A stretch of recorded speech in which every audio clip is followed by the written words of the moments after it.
attracted us to owning multiple franchises is the desire to build a big, strong business. I've got a background of newsagents and post offices prior to coming into franchising, and we had 3 newsagents with a post office, but to grow the business any bigger than that was a real struggle. So we sold the businesses in 2003, and with the money and the funds we got from the sale, we went into franchising. We looked for the brand we wanted to be associated with. We chose Costa at the time, and we signed up for 15 stores in 3 years, and that's exactly what we built and did. We opened 15 stores in 3 years, and we carried on thereafter. So we managed to get up to 75 stores in total with a period of around 14 years or so. Since then we've sold some of the business off. But the desire to build a big business, it's everyone's dream. And also what that affords you to do is then to start, as you're growing the business, is to diversify into various other businesses, build a big brand, but it also allows us to build a big, strong team.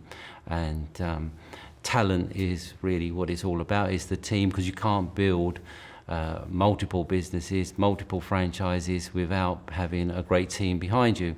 And the role for myself has changed a lot over the period of time where we started off.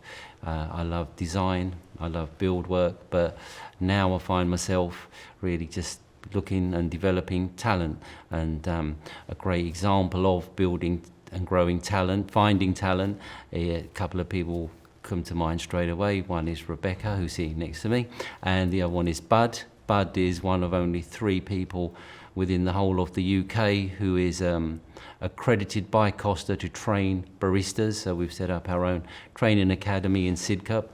Bud started with us as a barista, worked his way up into a managerial role and area manager, and now operations manager. He, as I said, he's one of 3 people who is accredited by Costa to do training for baristas, our own baristas, but also for franchisees. And Rebecca, aka Beck, is our business development manager, and she started just over 2 years ago as an office assistant. I came in as an office assistant, got to grips with all the work that we've got going on with new store development, and Beck now looks after all the new store openings within the UK. Soon she'll be looking after stores that we're opening in Morocco, so she's already liaising with the Polish HQ, and we're developing stores into Morocco. We should have our first 2 stores open early 2022. So culture and values within the business is obviously really important. The most important part of our business is our team. There's no doubt about that. It's definitely the team, about training them and about keeping them. And that is obviously a big issue that we've faced this year, staff retention. So we've actually implemented quite a few things this year to make some changes in the company and to try and keep, obviously, the gold that we've already got within the team. One of the changes that we've made this year is implementing a new newsletter a few months ago, which really focuses on staff recognition, recognising really hard work and also work anniversaries. Staff recognition is really important. Each month we make sure that we give hampers out to our staff to recognise their hard work and their work anniversaries. We give them to staff just to say a massive thank you, a sincere thank you for all of their hard work over the year. Since we started doing that, staff retention has gone from 60 to 90%. So staffing is steady, and in the current environment, we're doing really well with that. And also the loyalty and enthusiasm from the staff has grown incredibly well. And we've beefed up our HR department. We've increased the people in there. It's the biggest issue we're all facing right now within all of our businesses. Lack of staff, and staff that are on the books. The last 18 months, a lot have been suffering with depression, a lot have been suffering with anxiety or stress.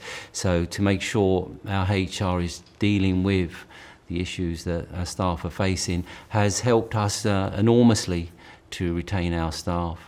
It's been a real positive step. Something else that we've done as well is that we've signed up for the mental health at work commitment for the organisation Mind, and that's basically a framework that focuses on recognising the well-being of staff in the workplace and really making sure that employees have an environment where they can thrive. Some of our biggest achievements over the 15 years or so we've been with Costa have been milestones which we've hit. The first franchisee to hit the £250,000 week sales, and then the first franchisee to hit £500,000 sales. We have grown the business faster than any of the other franchisees, hitting 25, 50, 75 stores quicker than any of the other franchisees have ever done. On top of that, we have won quite a few awards as we've gone along the way. We've been Franchisees of the Year for Costa. We've won multiple Store of the Year awards with Costa, brand recognition for our barista training. We are the only franchisees to have won the Green Bean Award, which is for Costa charity services. And we're the only franchisees to have ever built our own school. We built a school for the Costa Foundation, which is in Ethiopia. Influencing change with Costa, our franchisor, over the years has got easier and it's got a lot smoother and better. Over the years we have been integral to some negotiation on core products such as milk.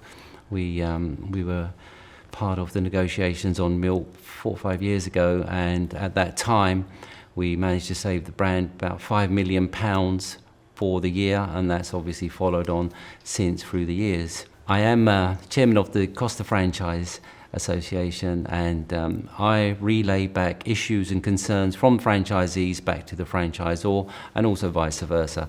So if there's any new ideas, incentives, promotions that are coming down the line from Costa, then I get to share them with the franchisees. I am the conduit between the franchisee and the franchisor at the moment, and within that we've also now been able to establish 3 working groups, 3 forums, one for finance, one for marketing, and the operations teams. I definitely recommend franchising to anyone looking to start business or into multiple franchising, multiple sites, because the franchisor does a lot of the hard work. So all of the product innovation, it's a proven model at that time. All that side of things is taken out and looked after by the franchisor. Franchisee can then focus on their day-to-day running of the business, building the team, and really looking at opening stores and moving their business forward. We chose Costa as a brand we wanted to work with because it seemed like the easiest option of the big brands at the time. We had signed up for 15 sites in 3 years, which we managed to do, and there's several factors that actually came into it. One is that the products that we sell are delivered daily, so everything's fresh. The opening times, we open from 6:30 in the morning, and we finish at 6:30 in the evening. So safety factor as well is a big concern. The product is a great product. Costa's now a big national company, so they trade all over the world. We came in at 2006. The brand was established but still growing, and we had a really big opportunity to grow the area. Everywhere we open stores, we try to get involved with the local community. So over the years, we've sponsored football teams, netball teams, hockey teams. Pretty much every town we roll into, we will go to usually the local school, and we make contact with them, and we'll look to see what their needs are. Yeah, so the most recent store that we opened was in a village in Mepham.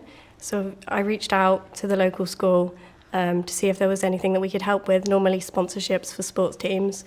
And it was the secondary school, and they were actually looking for sponsorship for a netball kit, which we were more than happy to do. It went really well, and we met up in Costa and Mepham, invited them into the store, had some hot chocolates and some cakes, and met the team, and it was really lovely. Also in Mepham, we reached out to the primary school, and they'd mentioned that it was actually Mental Health Day, and they were looking for something for the staff to keep them going throughout the pandemic, just for the key workers. So we were able to provide them with some free coffees and some free cakes, which they were really appreciative of. The other big community work that we've done, and it is the largest project that we've taken on, that was our school in Ethiopia. We built a school there for one of the poorest communities that provide coffee beans for the Costa business. It's a very remote area called Gorobentu in Ethiopia. Over a 2-year period, we raised 200,000, and we built a school in Gorobentu, which services about 800 children every year. So We've seen the uptake for education in Gorobantu and the surrounding areas has grown, especially with girls, from 10% to about 40% of the students are now girls, and that's because we've put in fresh water supplies, we put in showers for the girls and separate toilets. So that's a project we're particularly proud of, and this year we added to the project with our own dairy herd.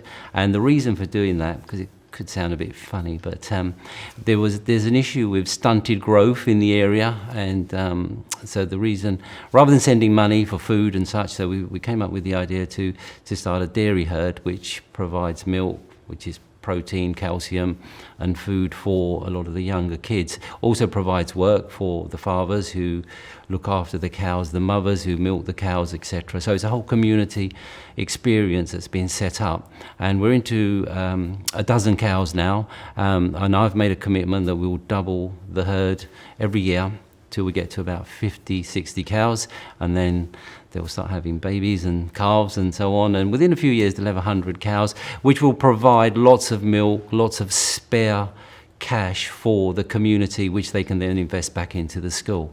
So it's something we're really proud of, and looking forward to our next trip out when we can go and see the school and see our herd.